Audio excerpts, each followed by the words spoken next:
Bonsoir à tout le monde, on recommence. Allez, donc on prend la paracha. Paracha Titro, on imagine, il y a Seret Adibrot, il y a Vaishma Yitro qui arrive, et il y a tellement à parler sur cette paracha. On va essayer de prendre quelques points importants, et évidemment, on ne peut pas toucher à toute la paracha dans le temps qu'on a. La Seret Adibrot, on sait très bien que une grosse partie, si il y a quelqu'un, il y avait on prenait le Gdol Hador qui arrive, le plus grand de la génération qui vient, qui donne un shiur, on va s'attendre à quelque chose de amok, de profond.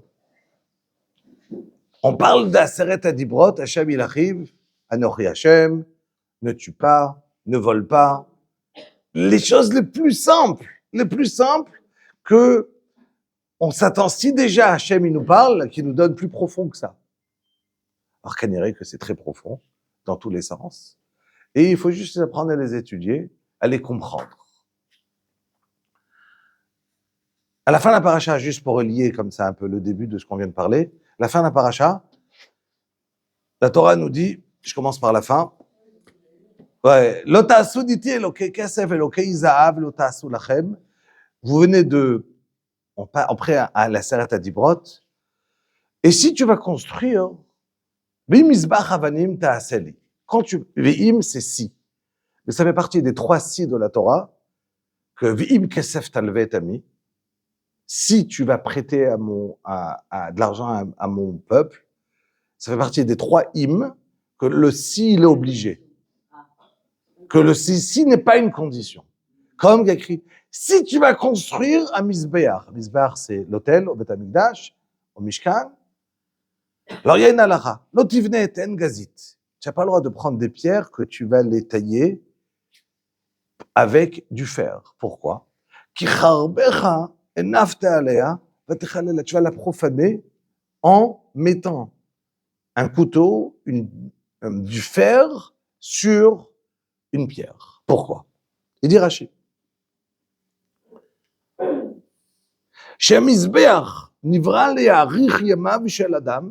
Le Mizbeach, grâce au korbanot, aujourd'hui les tfilot, qui vient remplacer le Mizbeach, alors, c'est Ma'arich, ça va rallonger les jours de l'être humain. Mais à Barzel, Nivra le Katser Yamav shel Adam. Et le couteau, le Cherev, ça va venir et raccourcir les jours de l'être humain. Enze bedin shiyunaf amekatser ala Ma'arich. C'est pas logique de prendre un couteau et de le mettre sur celui qui va être Ma'arich, qui va rallonger. Ve'od. שהמזבח מטיל שלום בין ישראל לאביהם שבשמיים. Le mizbeach, ça fait le shalom. Quand on met un korban, une tfila, c'est le shalom entre le klal Israël, c'est shalom bimromav, הקדוש ברוך הוא יעשה שלום עלינו. לפיכך לא יבוא עליו כורת ומחבל. Donc il faut faire très attention. Le mizbeach, son rôle, c'est le shalom. Si son rôle c'est le shalom, on fait attention, on ne le met pas dessus une épée. Il dit Rashi. Varei dvarim kal vachomer. Et dit, si on va apprendre, à plus forte raison, Uma avanim she'enam ro'ot velo shomot velo medabrot. Si déjà des pierres qui ne voient pas, et qui n'entendent pas, et qui ne parlent pas, alidei shemetilot shalom amra Torah. Lo tanif aleim barzel. Parce que le shalom izbeach, les avanim, ils vont faire le shalom. Akadosh Baruch Hu, il a dit, surtout on ne met pas le barzel sur une pierre. Pourquoi? Parce qu'elle va faire le shalom. Ametil shalom benish leishto, celui qui va faire le shalom entre un homme et sa femme. Ben mishpacha le mishpacha, entre 2 familles qui se disputent. Ben adam le chavero, alachat kama vekama, shelo tavau pour anut, qu'il sera sauvé d'un mauvais jour, d'un problème qui doit arriver, qui doit lui arriver parce qu'il a fait quelque chose. Mais quand il est venu, il a fait le shalom entre 2 personnes. Kadosh Baruch Hu va dire, moi j'ai mis dans la Torah de ne pas mettre le couteau sur une pierre.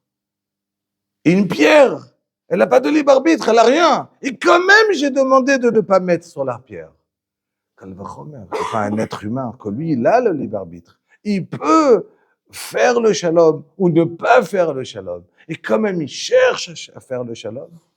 Kalvachomer, que quand va arriver Chas v'shalom, une pour anout sur lui, ben je vais lui éviter. Je vais le sauver de ça. On réalise qu'est-ce que ce Rashi, il est là. Des fois, on réalise pas qu'est-ce que ça veut dire qu'on peut parler du shalom, mais on le fait pas.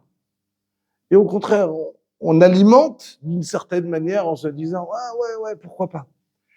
Et au contraire, si on arrivait à créer le shalom, mais pas par idéologie simple, en le disant, mais en le créant réellement, alors combien de tsarot on peut éviter? Il dit à Kadosh Baruch Hu, il dit Rashi, c'est Arei Dvarim Kal Vachomer. Il continue à la Torah, elle te dit Velo ta'ale b'ma'alot al mizbechi. Quand tu vas faire le mizbeach, surtout fais attention, ne mets pas d'escalier. Tu vas créer une pente douce comme ça, il n'y a pas d'escalier. Pourquoi un problème d'escalier? Asher lo tigale ervatecha alav. Quand tu vas marcher, quand tu vas faire un pas, tu vas devoir faire des petits pas, mais si tu fais un escalier, tu vas devoir lever le pied. Et quand tu lèves le pied, alors tu vas pouvoir dévoiler la herva, ça veut dire en dessous du pantalon, on va pouvoir dévoiler et on va montrer aux pierres, au misbéach, quelque chose de pas tsniout. Il dit Rachid, attends, je comprends pas. Ils ont un pantalon en dessous de la tunique.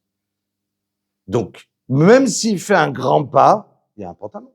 Donc, ça reste caché. Il y a une tsniout, elle est là. Il dit Rachid. ואף על פי שאינו גילוי ערווה, ממש, הרי כתיב, ועשה להם מכדי יסבד. בכל מקום, הרחבת הפציעות קרוב לגילוי ערווה הוא, ואתה נוהג בהם מנהג ביזיון. Le fait de marcher, et si tu n'avais pas de pantalon, il y aurait eu un bisayon pour cette pierre, parce que tu es en train de te dévoiler à côté d'une pierre, il dit Rashi, ויש בהם צורך, לא תדע בהם בזון, חבריך, ton ami, שהוא בדמות יוצריך, qui a été créé à l'image d'Akadosh Baruch Hu. הוא מקפיד על ביזיונו, et si on lui fait honte, il est makpid, il ressent, il rougit, il a honte. Une pierre n'a pas honte. Et on te dit, attention, ne marche pas à côté d'une pierre, pour ne pas faire honte à la pierre, par manque de tsniout que la pierre, mais une pierre, elle n'a pas honte. Mais c'est toi qui va marcher, c'est un manque de kavod vers une pierre. Il dit Rachel, alors quoi? Al-achat, kama vekama. Combien on doit faire attention à notre ami, que lui, il a honte, que lui, il peut réellement rougir, il peut réellement. Et la Torah, elle t'a demandé, fais attention, ne fais pas honte à une pierre. Le Khatam Sofer, il avait raconté une fois qu'il avait entendu au temps du Maharsha. Le Maharsha, c'est à la fin de la Gemara. Le Khatam Sofer, c'est Migdolé Olam. Au temps du Maharsha, il y avait un juif qui était, je ne vais pas dire le mot rachat, mais quelqu'un que personne n'aimait dans la Kehila. Il n'était pas gentil avec la Kehila. Et un monsieur qui se comportait mal. Et enfin, il est mort. Top. Il est mort. Enfin, il est mort. Et tout le monde s'est dit, ah, enfin. Le jour il est d'Iftar, par la Chevra Kadisha qui s'occupait de lui. Alors, tout le monde rigolait pendant qu'il le faisait à la Tahara, pendant qu'il le faisait. Il rigolait, il faisait pas attention. Et il y a quelqu'un, un de la Chevra Kadisha, il est venu, il lui a fait comme ça sur le nez, pendant qu'il était déjà mort. En rigolant, et tout le monde a explosé de rire. Donc, passe les 7 jours de Shiva, il rêve de ce monsieur, il dit voilà, moi je suis dans le Olam Haemet, et je t'appelle au Din Torah, tu vas bientôt mourir, et je t'appelle ici au Din Torah en haut. Il lui dit, il rêve, ok, il dit, oh, c'est juste une bêtise, j'ai rêvé, mais ça non. parce que je dois être mal à l'aise de ce que j'ai fait. Il rêve une deuxième fois, une troisième fois. Là, il commence à trembler, il pense à ça toute la journée. Qu'est-ce que j'ai fait? Il court chez le Rav de la ville, qui était le Maharsha. Le Maharsha, il lui dit, écoute, tu vas dormir ici au Beddin, on va te mettre ici. Moi, je vais rester ici, étudier à côté de toi la nuit. Quand il vient dans ton rêve, tout de suite, je vais t'entendre et je vais lui parler. Top.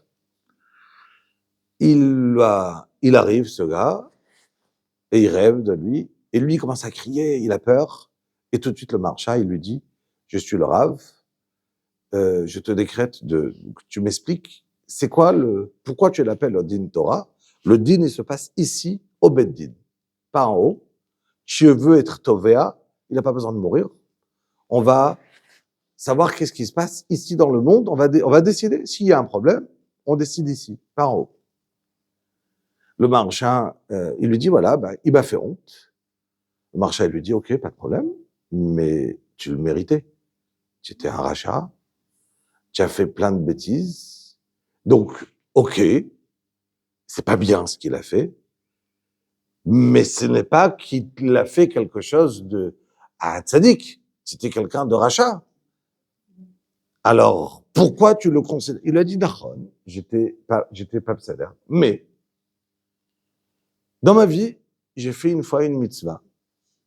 Il y avait, et que personne ne sait.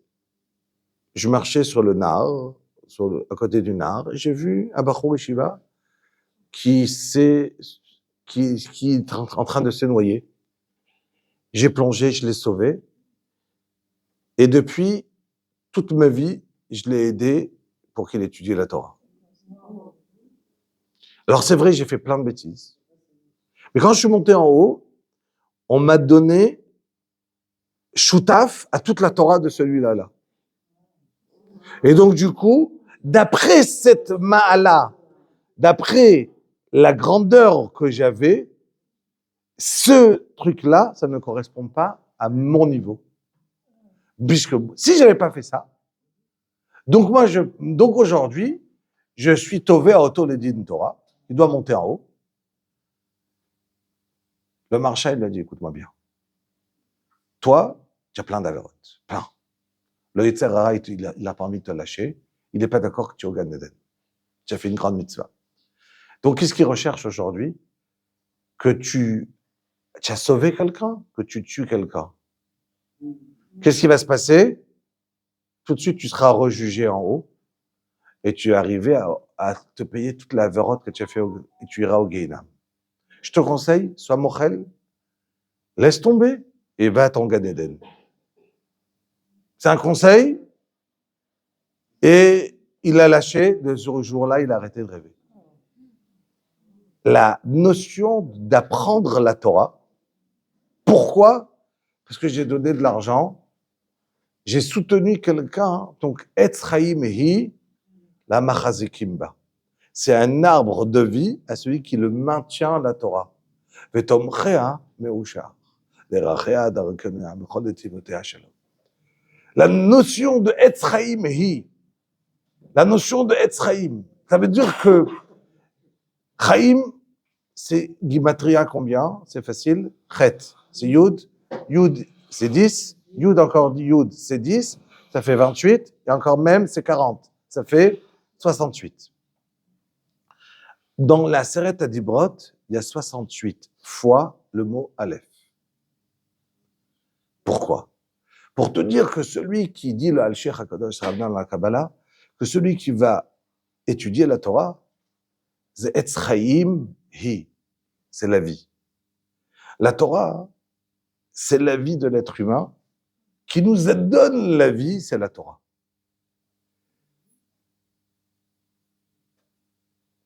On sait très bien que vivre n'est pas seulement, qu'est-ce que ça veut dire? Alors, la Seret Adibrot, comme on a dit, il y a des moments dans la vie où on est mitrazek, on se renforce, on écoute une histoire, et on arrive quelque part, et on veut se renforcer, on écoute quelque chose, Nous, on ne fait pas une action. Prenons un exemple.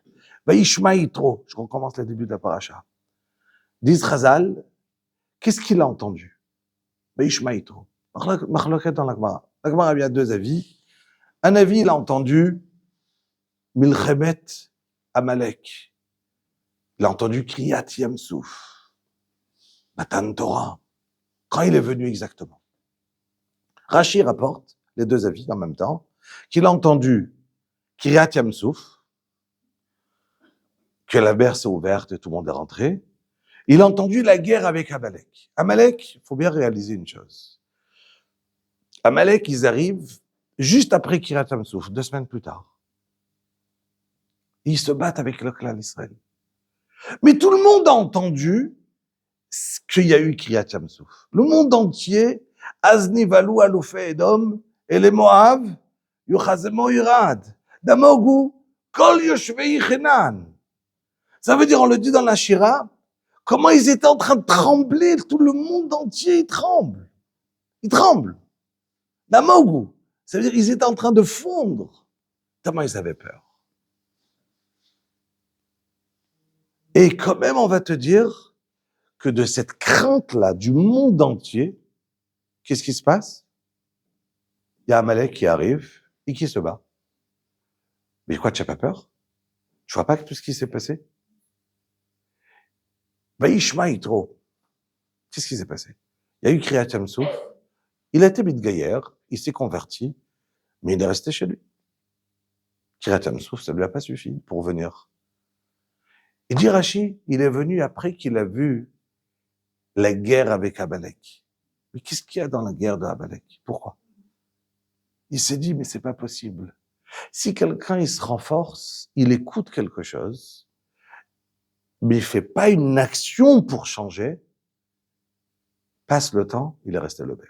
Exactement la même chose. Combien de fois dans notre vie, on a dû voir se renforcer, dire ça y est, je change, je suis plus la même, je suis plus le même, c'est fini. Passer le temps, on s'habitue, c'est fini. C'est-à-dire que là, le zizoua, ça veut dire parce qu'on a été ébranlé par quelque chose, il peut nous passer. Pourquoi? On n'a pas pris une action. D'où il a appris ça, Yitro, de Amalek. Il s'est dit quoi, Amalek? Il a vu comme tout le monde Kriyat Yamsouf. Passe 2 semaines, il vient déjà se battre. Tu n'as pas peur? Comment ça se fait que tu n'as pas peur? Tu es venu, et il se croyait intelligent. Parce que, en vérité, si on le regarde la fin de la paracha la semaine dernière, quand il est venu se battre, il écrit, il y a Chalosh, Yoshua et Amalek. Il n'a même pas pu les tuer. Pourquoi? Il écrit dans Chazal, Tosfot, il rapporte, qu'il regardait qui sont les êtres humains qui doivent pas mourir. Il regardait dans les étoiles. Il savait qui doit mourir, qui doit pas mourir. Et il mettait les guerriers qui devaient pas mourir. Donc, Yoshua, quand il est arrivé à la guerre, qu'est-ce qu'il s'est fait? Il ne pouvait pas les tuer. Donc, il leur a juste coupé les pieds et les mains, mais il n'aura pas pu les tuer. Parce qu'il a écrit Vaya Chalosh, il l'a affaibli sans les tuer. Donc, Amalek, il a essayé de jouer. C'est pour ça que Chazal, ils appellent ça, qu'il est rentré, il y avait une baignoire brûlante, et il est rentré dans la baignoire pour montrer à tout le monde, je me brûle, mais je rentre. Tout le monde avait peur du Kalal d'Israël. Il a dit, pas de problème, moi je rentre. Il s'est brûlé. Mais à Dayom, on va dire Amen Yehishmei Rabba. Et tout celui qui va répondre Amen Yehishmei Rabba, Rol Kocho, de toutes ses forces, même s'il a un mauvais décret de 70 ans de malheur, et qui crie Amen Yehishmei Rabba, de toutes ses forces. Est-ce qu'il doit crier fort et aussi avoir la kavana? Ça veut dire le fait de crier ou avoir la kavana. En tout cas, il faut crier et avoir la kavana. Et crier fort, on entend tout le monde Amen et Shemé Rabba, ça crie. Bon, alors, si on crie trop fort, t'as l'air bizarre. Mais on essaie de crier fort. Amen et Shemé Rabba. Et on réfléchit à quoi? Amen. Yehei Shemé Rabba Mevarach. Que le nom d'Akadosh Baruch Hu, il s'agrandisse. Et il soit entier. Pourquoi il soit entier? Kiyad al-Kesia. Milchama la Amalek. Midor, dor. Il dit à Akadosh Baruch Hu, Hachem, il a juré que le trône d'Akadosh Baruch Hu, le trône céleste d'Akadosh Baruch Hu, il sera pas entier. Tant que Amalek existe dans le monde. Quand on a un chiyuv d'exterminer Kol Zecher Amalek va arriver Purim, Zachor, Parashat Zachor. On se rappelle, on doit exterminer, c'est le seul peuple que même quand le Mashiach va arriver, s'il y aura un petit poisson rouge qui appartenait à l'Amalek, on va le sortir, on va le tuer. Le petit chaton, on va le tuer.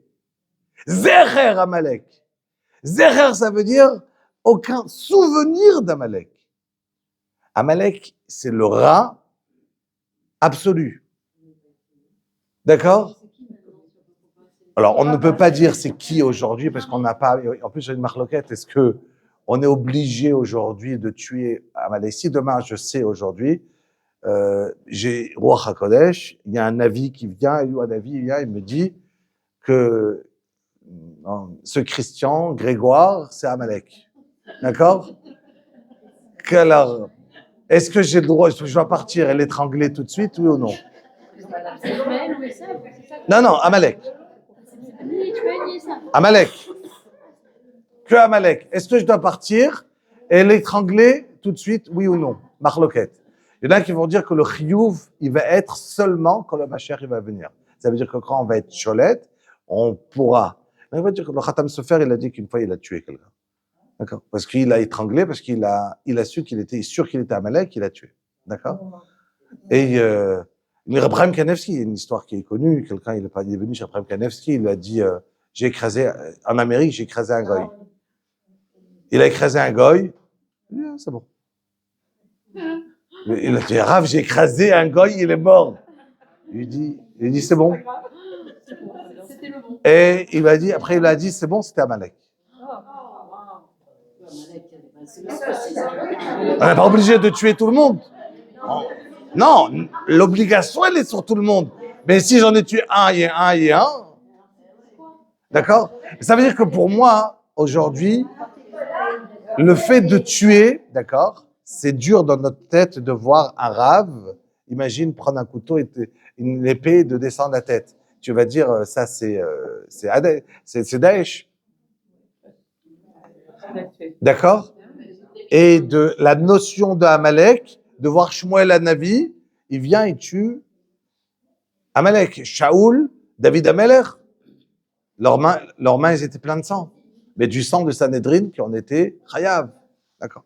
Ok, on avance. On a peu de temps. Donc, la notion de Amalek, la milchama de Amalek,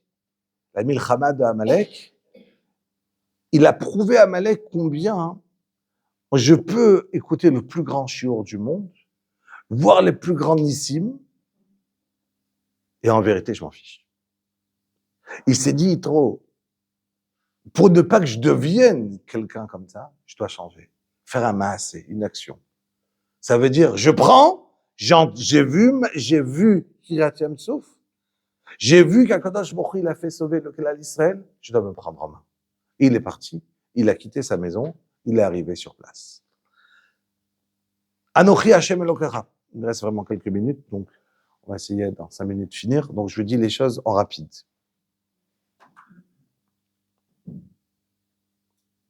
Anochi Hashem Elokecha. Je suis Akadosh Baruch Hu, ton Dieu, et commence la halachot, les Aseret Adibrot. On parle de Shabbat, on parle de l'otachmod. C'est quoi l'otachmod? De convoiter.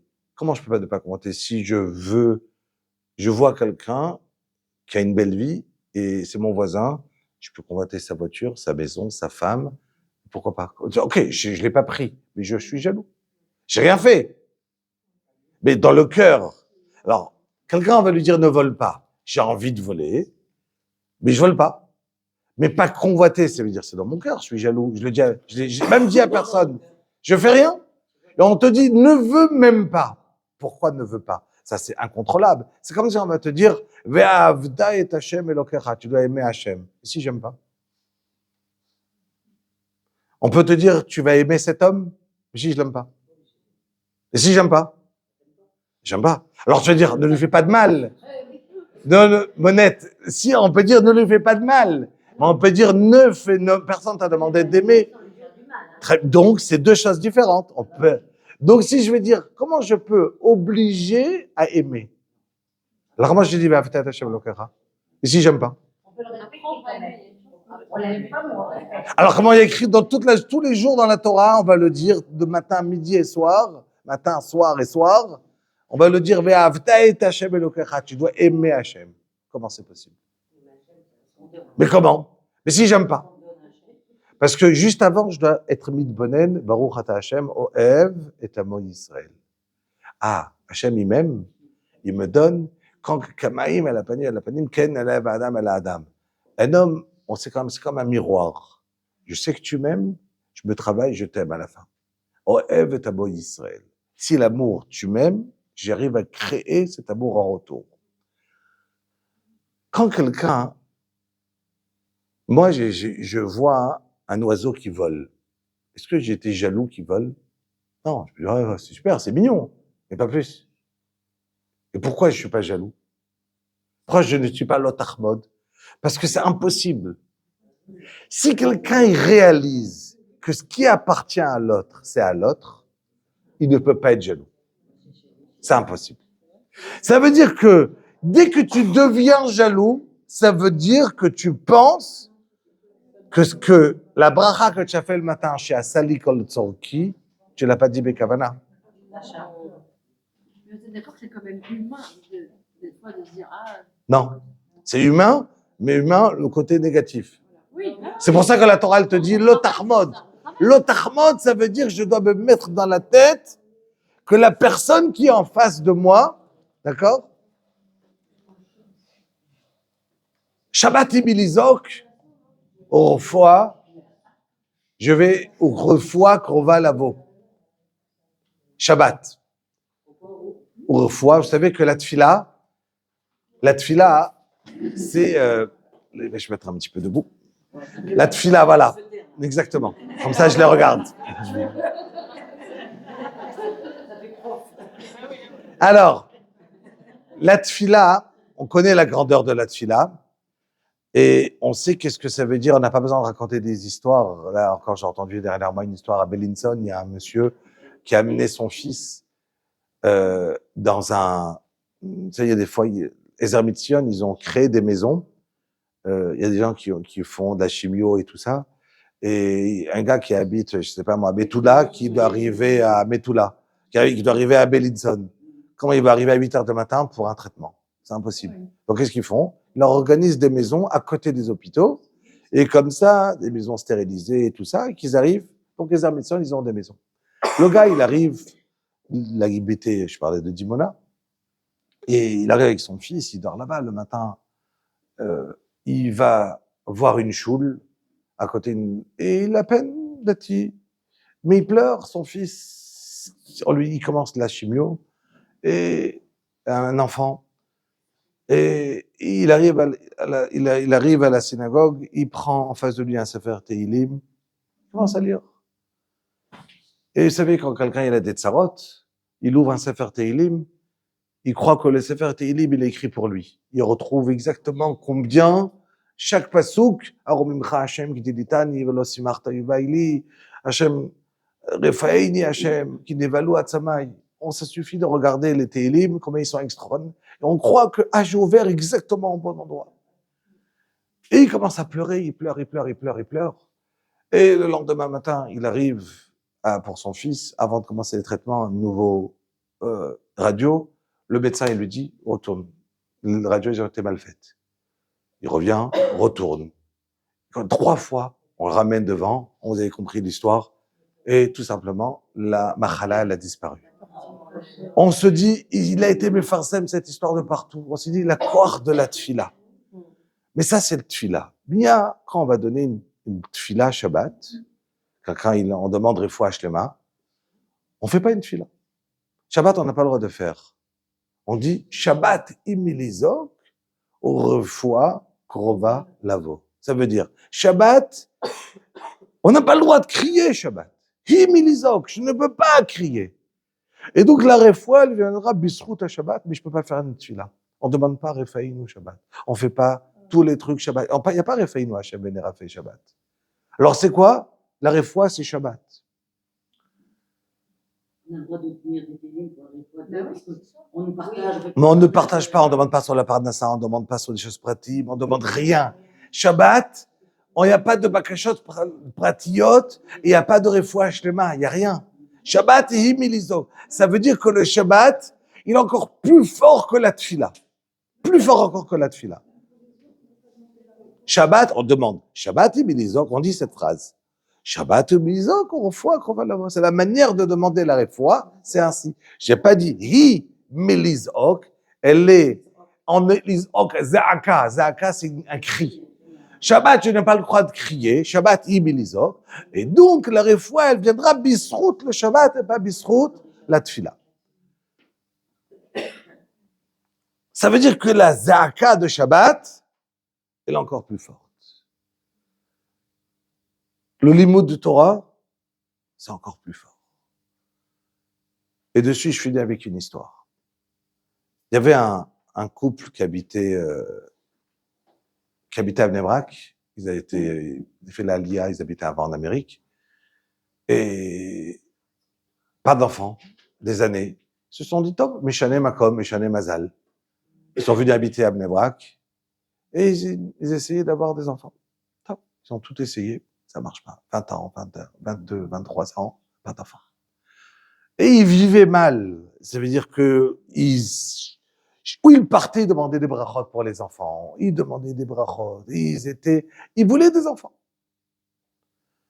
Ils avaient un ami qui était très proche, qui habitait l'Écoute, en Amérique, dans le business. Il leur a dit, écoutez, en tant qu'ami, Atkan, 23 ans de mariage, arrêtez. Ça y est. Kadosh Baruch Hu, il a décidé pas d'enfants. Pas d'enfants.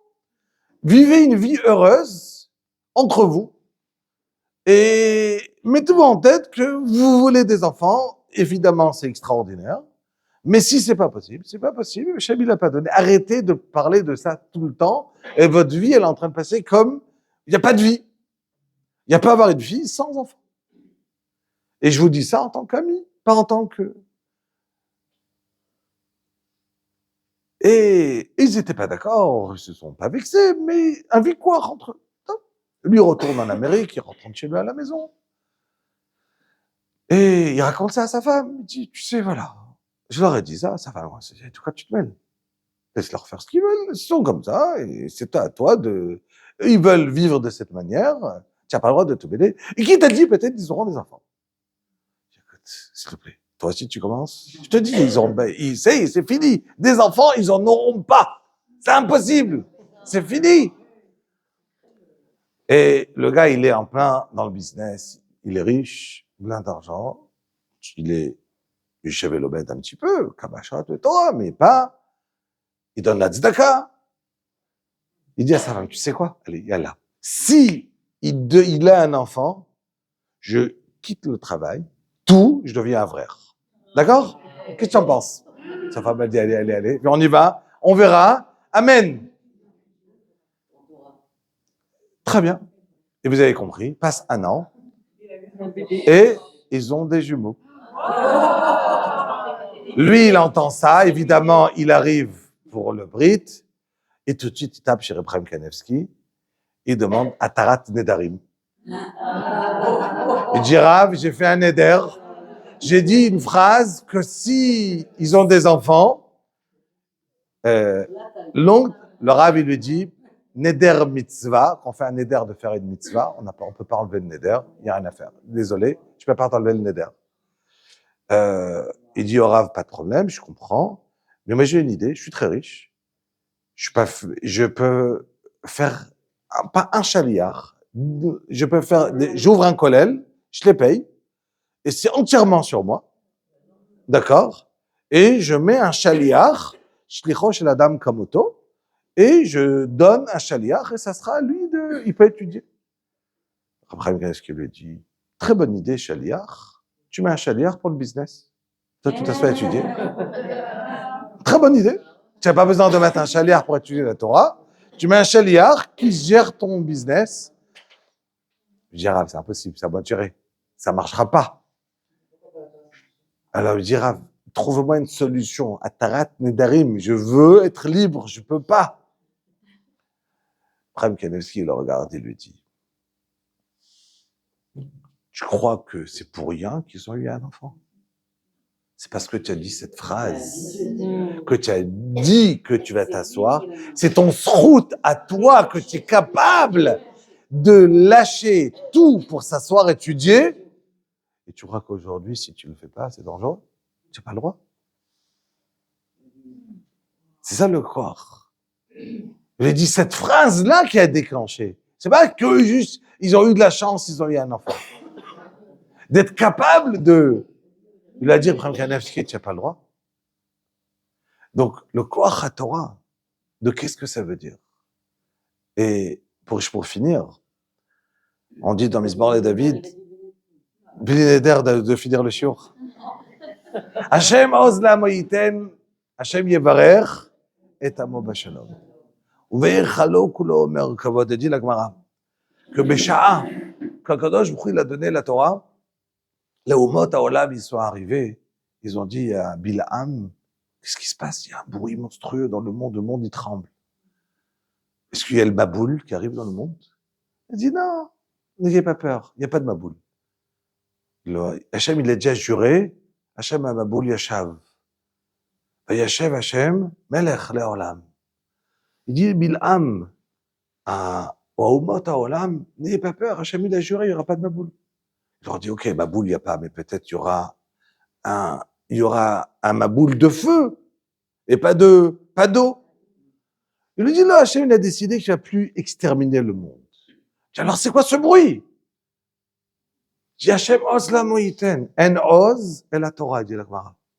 Hachem yevarech et Hachem oz la'amo yiten, Hachem yevarech et amo bashalom, oz la'amo yiten, oz, c'est la Torah. Hachem oz la'amo yiten. Hachem est en train de donner la Torah au Klal Israël. Tiens, c'est que ça. Hachem yevarech et amo bashalom, qui leur donne à eux, ils sont retournés chacun chez soi.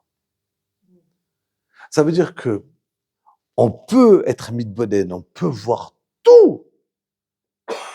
Et si nous, on n'a pas bougé, Rabotai, c'est ça la fin de ce shiur, on peut écouter une histoire de celui-là qui a eu des enfants, on peut écouter des histoires avec l'autre qui est monté avec le nez, on peut écouter tout ce qu'on veut, d'accord?